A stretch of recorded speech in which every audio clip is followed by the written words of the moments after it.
What's up, guys? And welcome back to another top 5. We're gonna be starting now with top 5 worst video games of 2012. So yeah, let's begin. Top 5 worst video games of 2012.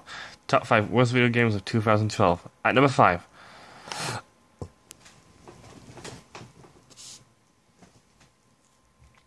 Counter-Strike Global Offensive. Or as most people like to class it as, CSGO. This one is like the sequel, maybe classed as a sequel of Counter-Strike Source. But this was terrible. Like, literally terrible. It was like playing a much worse game of Call of Duty. But even terrible. How do we now? If you don't know what I mean, it's that this game requires you to buy things as well to get good. It's like playing Payday 2. Really, it's like playing Payday 2. And a lot of people, though, when they were playing Counter-Strike Go, they got like a cool-ass knife, a legendary knife. It's like, oh my god, this is a legendary skin knife. And I'm like, what does it do? It does the same amount of damage, but it's a legendary skin? You're telling me you did all that leveling and all that money spent to get a knife that looks cool? Grow the fuck up. Seriously, I've seen YouTubers overreact because they get something cool in their skins and that. It's like, oh my god, oh my god, get a life. Seriously, that is pathetic. And now they're starting to do it with everything like loot boxes and loot crates like Overwatch. If I saw something in Overwatch like a skin, I'd be like, wow, I got that skin. Yay me. Same goes for Star Wars Battlefront 2. If I might look Rey or Darth Maul, I'd be like, oh my lord, I look Darth Maul. Cool, I get to play as him when I get loads of points. Thanks, here. Like I wouldn't even give a fuck. Because I just unlocked him, I don't care. You see, because it's through a loot crate. Do you want to know what's more thrilling to unlock a character? When you play the fucking story. When you play in the story, or when you play in multiplayer, and you can only unlock it by a certain way, that's when it's like, yes, finally unlocked that guy. Like, when I play the Naruto Storm games, and I have to do, like, certain things, it's like, finally, I've unlocked Sage Mode Naruto, because I feel more accomplished. But when it's through, like, loot crates and that lot, it's like, yay, I've got it. I'm not like, oh my god, yes, I got a cool ass looking fucking knife. Seriously, this game is pathetic. I think it's a free to play game or a paid game, but either way, even though you pay it, if you pay more, you're most likely to win. If you pay less, you're going to lose. Good job, guys. But it's a bad game, but it's not the worst. So yeah, at number 5, Counter-Strike Global Offensive. At number 5, Counter-Strike Global Offensive. At number 4, Mass Effect 3. The third installment of the Mass Effect series, which they take years to make another Mass Effect Andromeda. Dread to do that one because it is very bad. But the third one is still bad, but not as bad as Mass Effect Andromeda. It's still the same old, trying to stop the things. Funny thing is, though, they managed to destroy all these kind of reactor cores. And, well, that's it. You don't get another Mass Effect for years, and then it turns out to be bad. But the funny thing is, though, the ending always boggles me and gamers alike. What was the point in destroying them? Yes, they're kind of evil, but there was nothing to accomplish with that. And it's not like they were going to build more. So, does that mean the human race is gone for good? Or, I don't know, the ending was weird.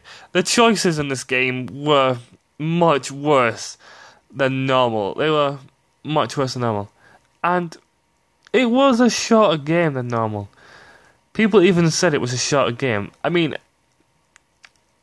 I hardly got halfway through. The only reason why I know about the ending is because I watched YouTubers play it. And by God. The other Mass Effect endings were meh. Not a big fan of Mass Effect, but at least those endings were pretty decent. This ending, on the other hand, was shit. Really and utter shit. It was like R.L. Stine made this game. Although, to be honest, his twists are better than this twist. This game is just terrible. It's not worth buying. I don't know if the Mass Effect series are coming out for next gen console. If they are, not worth it. Not worth it. But yeah, it's a bad game, but no worse. So yeah, at number 4, Mass Effect 3. At number 4, Mass Effect 3. At number 3, Borderlands 2. The sequel to the, dare I say it, famous Borderlands game. Sorry. Oh, it's hard to say that without choking, because famous is an understatement. And people are like, oh, if you don't like Borderlands 1, you love Borderlands 2. I didn't even love Borderlands 1. I hated Borderlands 2 even more. It was terrible. And before you say, I bet you haven't played it.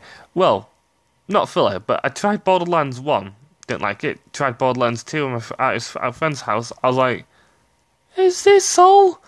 Is this all to this game that people keep saying is awesome? Bloody hell, I'm glad Telltale Games made a Tales from Borderlands series, because that was decent enough to play. I enjoyed playing that. While playing this, I hated it. I hated this kind of way. I loved it when it was done with Telltale's games. It was kind of good. I had a good story. This, no, just no is all I can say. Had nothing to hold it up. And before you say, oh, but you got a few new characters to play as well, so that's cool. Wow. Kind of reminds me of another game. Oh, that's right. Dead Island, Riptide, and Dead Island. Start off with new characters in Dead Island, same Borderlands 1. Dead Island, Riptide. Yeah, more new characters. Although Dead Island did it a lot better, though, because you can still run around with a lot of shit. In this game, again, carrying a lot of shit. You run so slow that even a tortoise could run past you. It's like pathetic. I know it's like, oh, but we want to make it realistic. There's a fine line between making it realistic and pathetic. That is just pathetic. I don't want it to be that realistic. I want the graphics and the characters to feel real. I don't want my character to be. I don't want my character to have not like unlimited pockets. It's not like an Alan Wake, though, because with Alan Wake, he can carry so much stuff and still run. Obviously, there's a limit to bullets and that lot, but still, at least he can still fucking run. Same goes for Dead Island characters. Limit to carrying stuff, but still, you can still fucking run. This game, limit to carrying stuff, and when you reach that limit, you can't run for shit. Great guys. I think it's 2K Games, was it? Yeah, good job, guys. Good job. You're making terrible games. But yeah, it's a terrible game, but it's not my worst. I'm gonna get to that. So yeah, at number 3, Borderlands 2. At number 3, Borderlands 2. At number 2,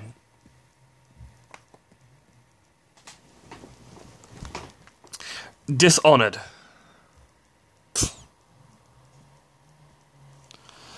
How did this want a sequel? I know I'm gonna be getting a lot of haters because people are like, oh, it's a fucking good game. Really?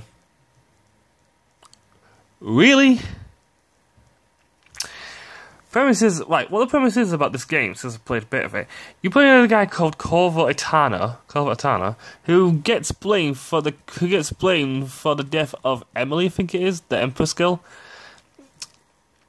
And basically he gets put into prison. So he's known as Dishonored. And then he has to escape prison, wear this kind of mask, which I think is the mask of the outsider. And he's got the mark of the outsider, which allows him to use magic. Now, I think the first magic spell you learn is Blink. Before you say, oh my god, that is so cool. It would be. But it was so wrong.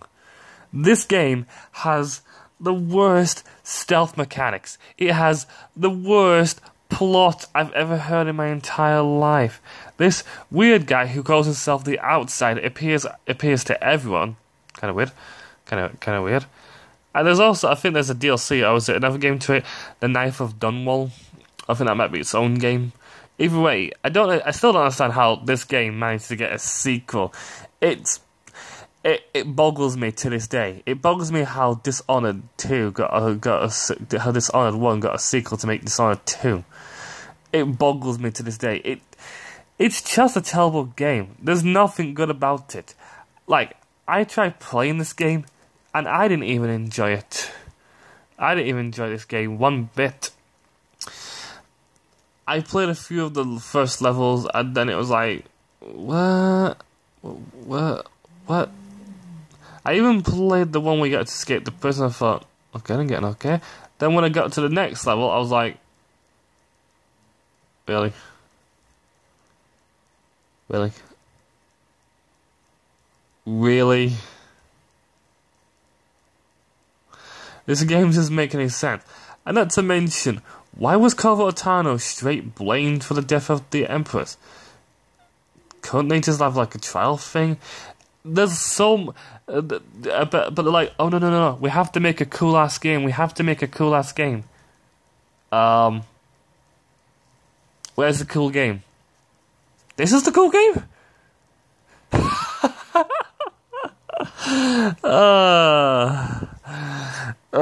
Please take it back and try again. And before you say, oh, but in the sequel, you get to play as two characters, Corvo Attano, or Emily, I think it is. Oh, no, it wasn't Emily, then Empress. I don't know what the Empress name was anyway. But it's like, you get to play as one of those two. Really? You get to play as one of those two?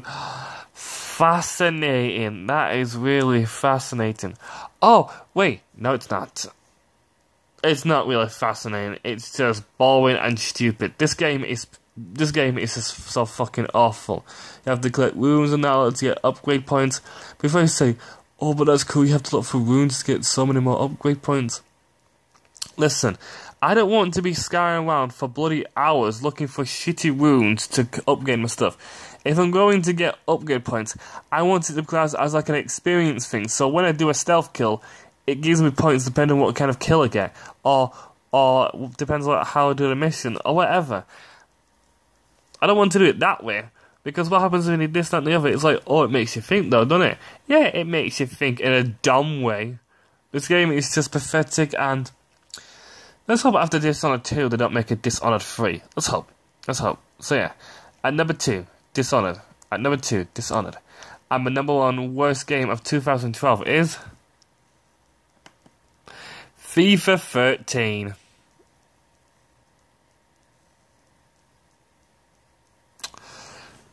Is FIFA, do I have FIFA for the next one? Oh, goody. Yay, so many FIFA games. Woo! Fuck it. End it now. At number 1, FIFA 13. At number 1, FIFA 13. Well, guys, that's it for my top 5 worst video games of 2012. Join me tomorrow, we'll talk about my top 5 best films of 2012. Well, guys, bye.